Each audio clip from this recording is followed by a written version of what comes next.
Welcome once again back to the lab. Unless you have been living under a rock, which I hate to admit I kind of have, we got a ton of leaks. Now, unfortunately, I did have to wait till today to bring these to you because I was out of town yesterday filming for yet another YouTube channel that I do.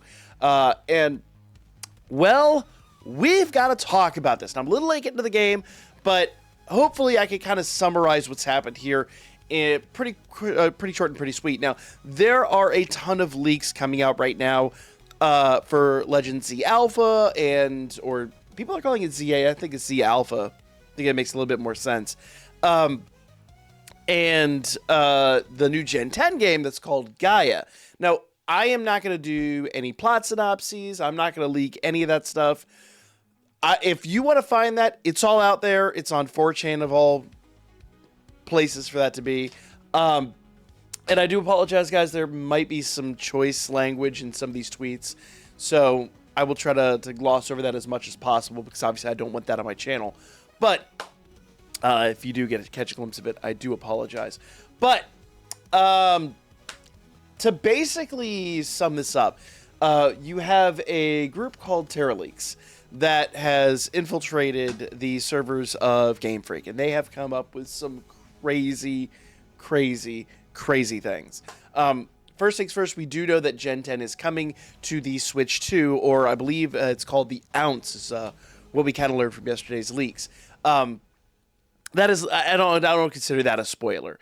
I think a lot of us knew that after Scarlet and Violet and even the new Zelda game, that a new Switch was in the works. And I did a whole video on this a while back, but it looks like it's actually coming the early part of next year. Now, a lot of us would think that they'd wait for the holiday season, but getting a jump on the release is not a bad idea, especially considering I personally believe that we are well overdue for a new device. Next year will make all the technology in the original Switch 10 years old. Now, I know the Switch released 8 years ago, but if you actually know the version, all the internals that they're using, the ARM architecture and all that, it was already 2 years old when the Switch released, which is part of the reason why the Switch was able to be fairly inexpensive for what it is.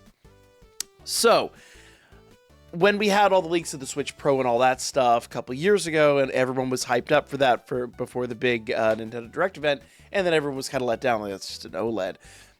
I mentioned this before, but if you think about it, if they release a next-gen Switch at the same time that Xbox is releasing a cheaper product and PlayStation 5 is coming out, and if it's in the $400 to $500 range, it's got to compete with those markets, and with chips and everything not being available and all that, essentially it would just have been it just would have not been great for their product. It would have not been a great launch, and there'd be super limited products. So I think what they've done is they staved this off for a couple years so that the release could be significantly improved. So I think this is a great time to get a new Switch and all that, or as they're calling it here, the Ounce. I don't know if that is an internal code name or if it's actually to be called that. Nintendo hasn't really released. I mean, they did the NES, the Super NES, and the N64, but after that, it's always been the Nintendo this. I guess that, well, you had the Wii and the Wii U.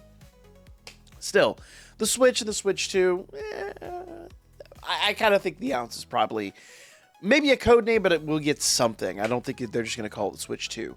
Though every single leak that we've got seemed to suggest, past and present, that it is going to be backwards compatible. So hopefully you'll be able to switch everything, no pun intended, but move everything over to the Switch 2 without a huge amount of hassle. Now, this is really good for me because I, obviously have an active subscription to Pokemon Home. So just being able to migrate Pokemon Home to my new Switch is going to be my new Switch device, adjacent device, would be a huge benefit. We don't know that's going to happen for certain, but I think that is the mindset that a lot of people seem to be in right now. Now, Gen 10, what they're calling Project Gaia, it seems like the actual Pokemon games are going to be called, or are going to start with a K and start with an N. I was thinking about it. I'm like, Kilo and Nano? Maybe? That's a distinct possibility. Now, normally they try to stick to like colors, but obviously X and Y, Sun and Moon, they've gone away from that. Kilo and Nano, it's a dichotomy, and it actually could work. Now, Scarlet obviously is the old school. Violet is obviously, it's the old story versus the new story. they've done that before. You could very easily have Pokemon that one side has, you know, like an equivalent to Mega Evolutions and Gigantamax, and you have another side that's on the Nano level. I don't know. I'm just thinking. I'm just throwing things out there. That is my speculation, but obviously don't take that as...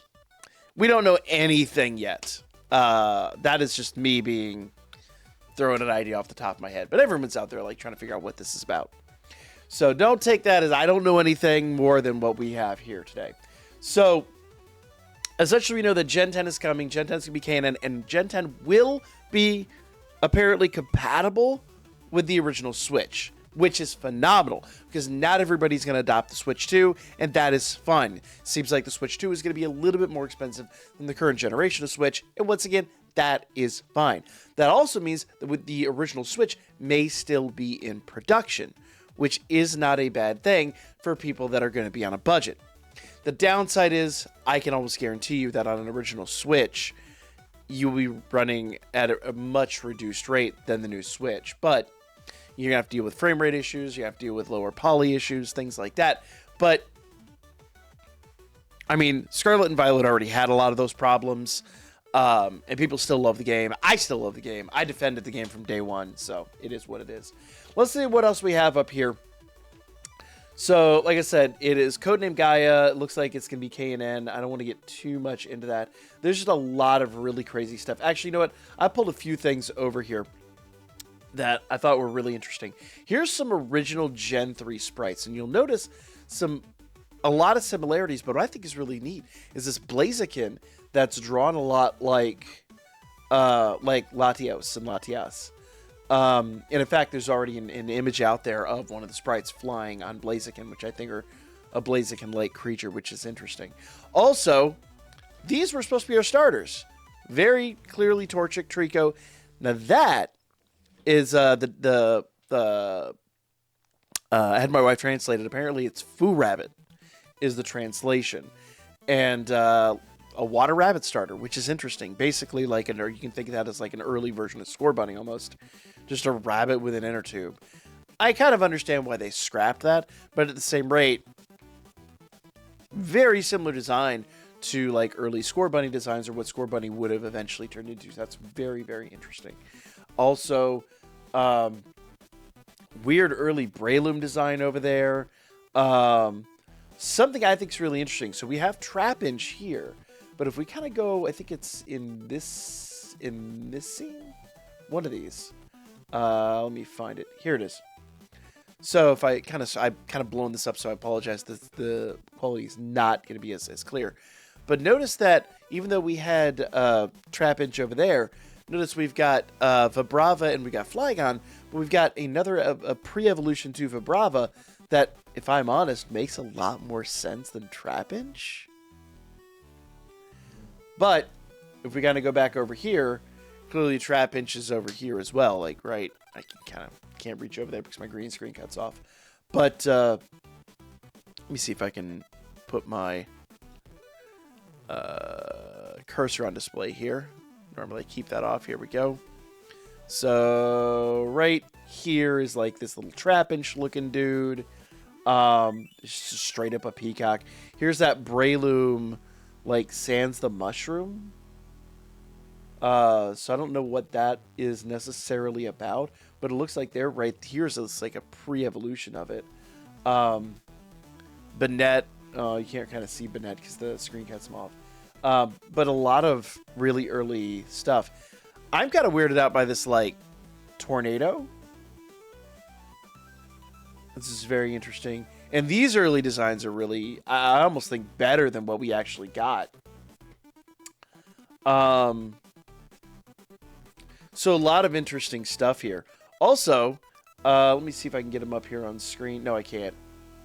But there's just like, almost like a turtle with a present on it that obviously has completely changed both species and like the little item on his back. But it still looks very, very familiar. Pelipper. Let's see if Pelipper will... Yeah. Pelipper's changed quite a bit. I almost prefer this design. Is that... wrong. But a lot of really early design stuff that they dropped on us. Some of the most interesting early design stuff. Check out Skibbity Rotom here. That is right. Rotom Wash was originally going to be Rotom Toilet. Obviously, that would not have done well outside of Japan. But, you know, it'd be what it be. Kricketune won't be able to be on screen because of how the thing's set up. But Kricketune looks totally different. I do like this kind of design for Skuntank.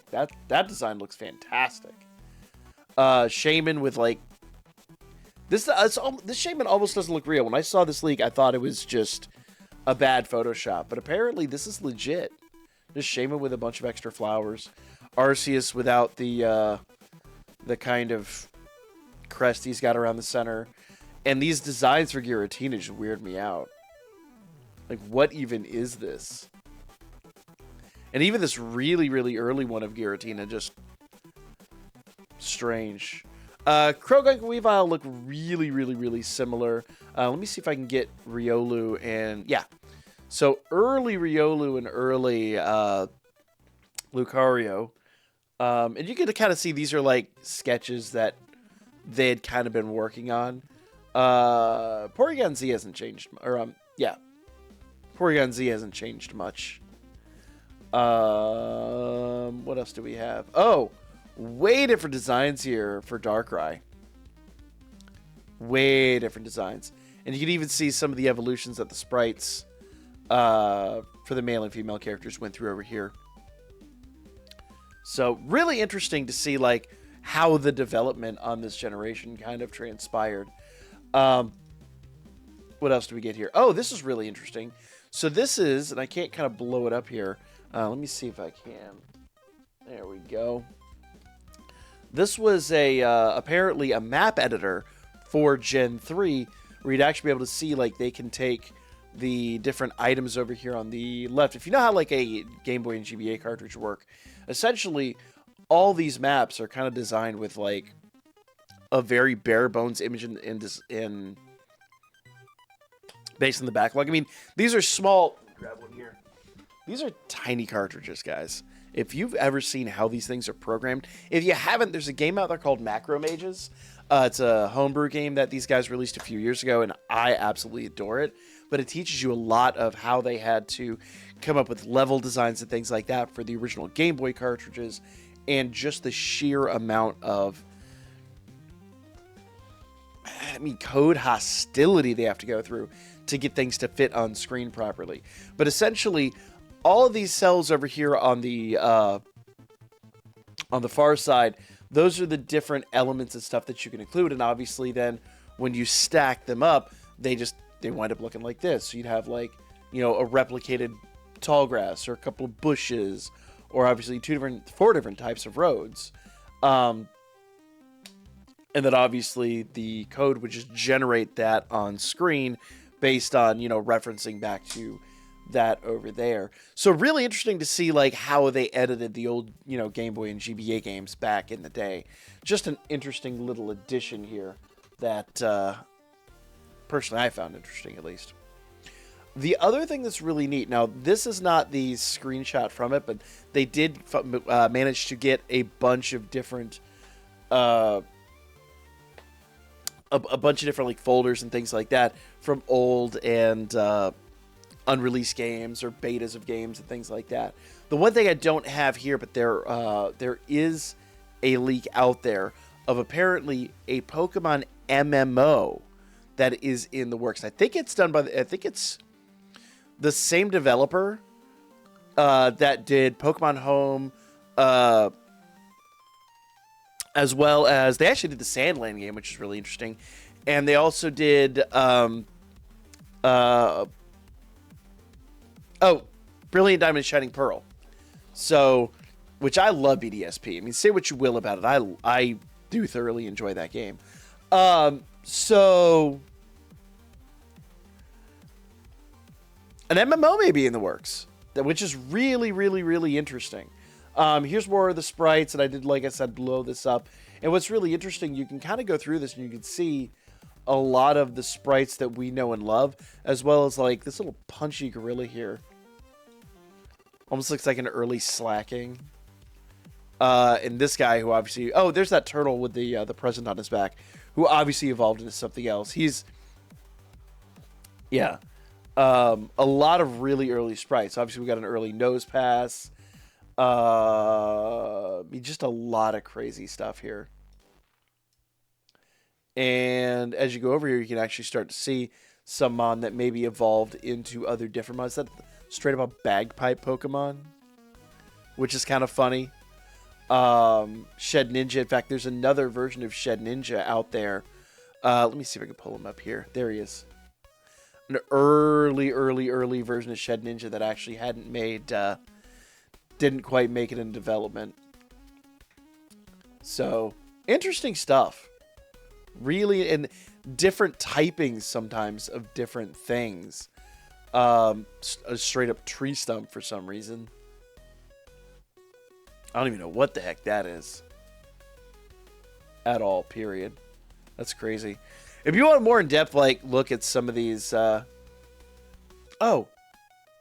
Otaka. There. Let me pull it up here because I don't think you can actually see it. Where's Otaka? Right here. This is that early Blaziken thing that is a flying type. So it's literally just Blaziken that can fly. Which is crazy. And Utaka would be...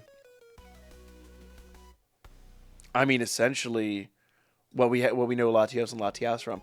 One of the ones that I really thought was interesting, and I never really put it together here, but it...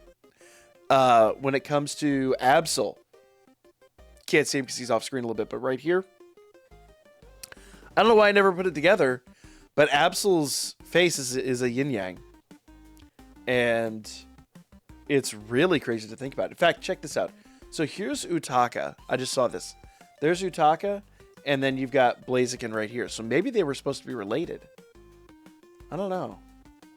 Really crazy. And, oh, we gotta talk about this. Now, I'm gonna kill the audio just so we don't get, well, we shouldn't get DMCA'd. You know, I'm gonna kill the audio just in case. But there is a full intro of, black and white here that you can see the animation style is way different. They hadn't quite pixelated it yet. Almost looks like an old H.263 render.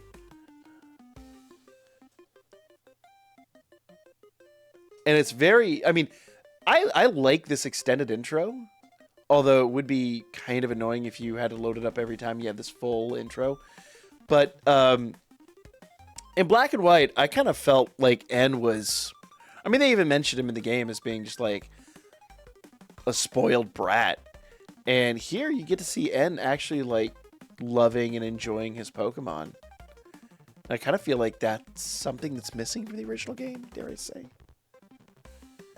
He just kind of comes out of nowhere and kind of comes across as far more of an antagonist. And here you kind of get him to be a little bit of a sympathetic character. I don't know. Let me know what you guys think. But tons of leaks, tons of things going on. We could speculate to the absolute moon on this, but yeah, it's just a crazy amount of data that has come out. And if there's anything I missed, that's what the comment section is for. But I think I covered the vast majority of this. A lot of it is old stuff, but we do know a few things about the new games. But like I said, I'm not going to post any spoilers. I really don't want to spoil anybody on the story and all that of the upcoming games. So, are you guys excited for Gen 10? I mean, we're looking even beyond Legends ZA Alpha at this point. Gen 10 is on the horizon. And it looks like one thing I forgot to mention, it looks like Legends ZA Alpha was actually meant to release this year, which also adds credence to the fact that we are well overdue for a new Nintendo device. So, and the fact that it is going to release on both consoles does insinuate backwards compatibility. So hopefully, all of this will culminate here. We'll get some more information. But the fact that these leaks have been shut down left, right, and center by Game Freak like in fast succession really tells me that a lot of this is probably quite true. So let me know what you think. I'm excited for the future of Pokemon. I think this is really awesome. And I love seeing, like the history of where things came from and, where we are today. It's just really odd. But, yeah. Make sure you guys subscribe if you haven't already. And I'll be back with more coming up here real soon.